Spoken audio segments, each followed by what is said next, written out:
ভারত জুড়ে চলছে উৎসবের আমেজ। তৃতীয়বারের মতো দিল্লির মসনদে বসতে যাচ্ছে বিজেপি নেতৃত্বাধীন জাতীয় গণতান্ত্রিক জোট এনডিএ। যদিও একক দল হয়ে এবার সংখ্যাগরিষ্ঠতা পায়নি বিজেপি। ভারতের নির্বাচন কমিশনের তথ্য অনুযায়ী নির্বাচনে বিজেপি এককভাবে পেয়েছে 240 আসন, আর এনডিএ জোট পেয়েছে 293 আসন। 2019 নির্বাচনে এনডিএ জোটের সংখ্যাটি ছিল 352, আর বিজেপি পেয়েছিল 303টি আসন।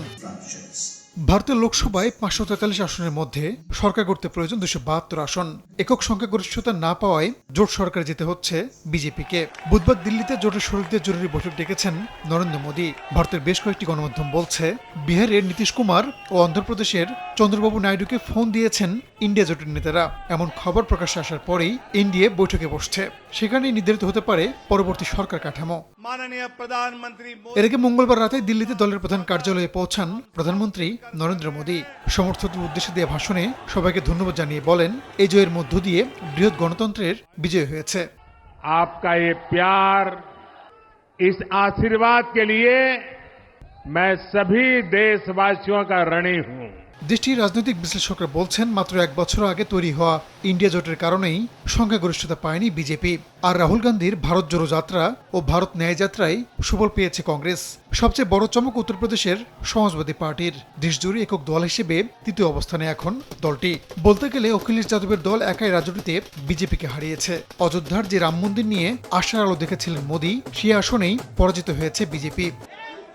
এর আগে মঙ্গলবার সংবাদ সম্মেলন করে কংগ্রেস। সরকারি সব প্রতিষ্ঠানকে নরেন্দ্র মোদী কুক্ষিগত করে রেখেছেন বলে দাবি করেন কংগ্রেস নেতা রাহুল গান্ধী।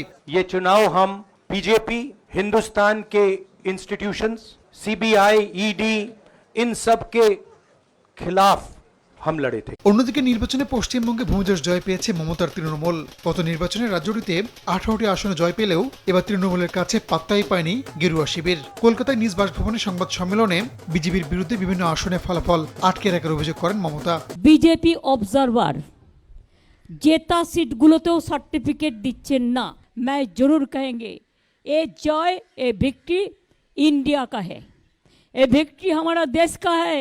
নির্বাচনে গণমাধ্যমের ভূমিকা ও বুথ ফেরত জরিপ নিয়েও সমালোচনা করেন মমতা। রাহানুল রানা, সময় সংবাদ।